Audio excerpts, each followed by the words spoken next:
Finish it off with a six. So India win by 4 wickets.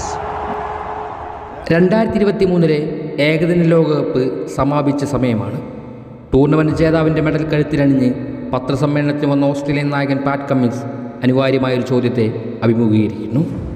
ഫൈനലിൽ നിങ്ങൾക്ക് ഏറ്റവും സംതൃപ്തി തന്ന നിമിഷമേതായിരുന്നു? ഒരു പുഞ്ചിരിയോടെ കമ്മിൻസ് മറുപടി നൽകുന്നുണ്ട്. അത് വിരാട് കോഹ്ലിയുടെ വിക്കറ്റാണെന്ന്. കമ്മിൻസ് അവിടം കൊണ്ടൊന്നും നിർത്തിയില്ല. ആ വിക്കറ്റിനെ കുറിച്ച് കാവ്യാത്മകമായി കമ്മിൻസ് വർണ്ണിച്ചുകൊണ്ടിരുന്നു. വിരാട് വീണതിന് ശേഷം ഞങ്ങൾ ആഘോഷത്തിന് വേണ്ടി കൂട്ടം കൂടി നിന്നു.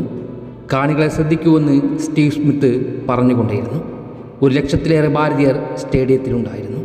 എന്നിട്ടും അവിടെ ലൈബ്രറിക്ക് സമാനമായ നിശബ്ദതയായിരുന്നു. മുറിവിൽ മുളക് പുരട്ടുന്ന പോലെയുള്ള ആ വാക്കുകൾ കേട്ട് ഇന്ത്യൻ ആരാധകർ ഒരു ദീർഘനിശ്വാസത്തോടെ ചിന്തിച്ചു. രാജാവ് വീണു, അതുകൊണ്ടാണ് രാജ്യം പോരിൽ പരാജയപ്പെട്ടതെന്ന്. ഒരുപാട് മനുഷ്യർക്ക് മെൻ്റൽ ട്രോമ സമ്മാനിച്ച അഹമ്മദാബാദിലെ ആ കാളരാത്രിക്ക് ശേഷം ഇന്ത്യയും ഓസ്ട്രേലിയയും ഏകദിന ക്രിക്കറ്റിൽ മുഖാമുഖം വന്നിരുന്നില്ല. ചാമ്പ്യൻസ് ട്രോഫിയുടെ സെമി ഫൈനലിൽ ഇരു ടീമുകളും വീണ്ടും കണ്ടുമുട്ടിയപ്പോൾ എല്ലാ ഇന്ത്യൻ ഫാൻസും കൊതിച്ചത് ഒരു പകവീട്ടൽ തന്നെയാണ്. ഓസ്ട്രേലിയ ഉയർത്തിയ 265 റൺസിൻ്റെ വിജയലക്ഷ്യം വലിയ വെല്ലുവിളിയായിരുന്നു. ദുബായിൽ അത്രയും മികച്ച സ്കോർ ഇന്ത്യ അന്നേ വരെ പിന്തുടർന്ന് ജയിച്ചിരുന്നില്ല. ICC ടൂർണമെൻറ്റുകളിലെ നോക്കൗട്ട് മത്സരങ്ങളിൽ കങ്കാരുപ്പടയ്ക്കെതിരെ അത്രയും വലിയൊരു റൺ ചേസ് ആരും അതുവരെ നടത്തിയിരുന്നുമില്ല. ഒരു ഓസ്ട്രേലിയൻ കാണിയുടെ കൈവശം കങ്കാരുവിൻ്റെ ബൊമ്മയുണ്ടായിരുന്നു. ബോക്സിംഗ് ഗ്ലൗ അണിഞ്ഞ ഒരു കങ്കാരു. ഓസ്ട്രേലിയൻ പോരാട്ട വീര്യത്തിൻ്റെ പ്രതീകമായിരുന്നു അത്. രോഹിത് ശർമ്മയുടെ ക്യാച്ച് കൂപ്പർ കനോലി പാഴാക്കിയതാണ്. പക്ഷേ കൂപ്പർ തന്നെ രോഹിത്തിനെ വീഴ്ത്തുന്നുണ്ട്. അതിനു പിന്നാലെ ആർത്ത് വിളിച്ചാഘോഷിക്കുന്ന ട്രാവിസ് ഹെഡിൻ്റെ വിഷ്വലുകൾ കണ്ടു. 2023 ഏകദിന ലോകകപ്പിനെ ഓർമ്മിപ്പിക്കും പോലെയായിരുന്നു അത്. എന്നാൽ വിരാട് നാഥൻ എല്ലിസിനെതിരെ ബൗണ്ടറികൾ നേടുന്നു.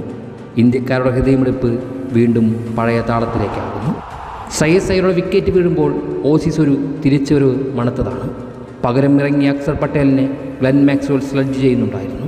പക്ഷേ ഓസീസിൻ്റെ ഏറ്റവും മികച്ച ബൗളറായ ആദം സാംബയെ ലോങ് ഓണിനും ഡീപ് മിഡ് വിക്കറ്റിനും ഇടയിലൂടെ വിരാട് ബൗണ്ടറി കടത്തിയപ്പോൾ നമ്മുടെ പിരിമുറക്കം വീണ്ടും കുറഞ്ഞു. പതിവിന് വിരുദ്ധമായി വിരാട് റൺ ചേസ് പൂർത്തിയാക്കിയില്ല.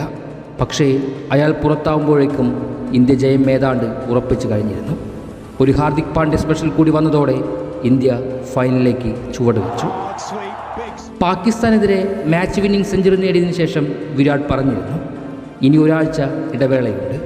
ടീമിലെ യുവതാരങ്ങൾ അതിനെ എങ്ങനെ കാണുമെന്ന് എനിക്കറിയില്ല. പക്ഷേ ഈ പ്രായത്തിൽ എനിക്കൊരു ബ്രേക്ക് നല്ലതാണ്. 36 വയസ്സിലെ കളി പ്രയാസകരമാണ്. ആ പ്രസ്താവന കേട്ടപ്പോൾ എനിക്ക് ചെറുതല്ലാത്ത സങ്കടം തോന്നി. വിരാടിന് പ്രായമാവുകയാണ് എങ്കിൽ എനിക്കും പ്രായമേറുകയല്ലേ. പക്ഷേ ഈ പ്രായത്തിലും വിരാട് നമുക്ക് തരുന്ന ചില ഉറപ്പുകളുണ്ട്. ഒരു കണക്കും വിരാട് ബാക്കി വയ്ക്കില്ല. അയാൾ ക്രീസിൽ നിൽക്കുമ്പോൾ ഈ മഹാരാജ്യം അനാഥമാകുകയില്ല. സ്റ്റീവ് സ്മിത്തിന് ഇനി ദുബായ് സ്റ്റേഡിയത്തിൻ്റെ ഗാലറിയിലേക്ക് നോക്കാം. അവിടെ ഇപ്പോൾ ലൈബ്രറിക്ക് സമാനമായ നിശബ്ദതയില്ല. ഇന്ത്യൻ ആരാധകർ ആനന്ദ നൃത്തം ചവിട്ടുകയാണ്. ട്രംസിൻ്റെ ശബ്ദം മുഴങ്ങുകയാണ്. എല്ലാത്തിനും മധ്യത്തിൽ പ്ലെയർ ഓഫ് ദ മാച്ച് അവാർഡുമായി വീരവിരാടൻ വിരാജിക്കുകയാണ്.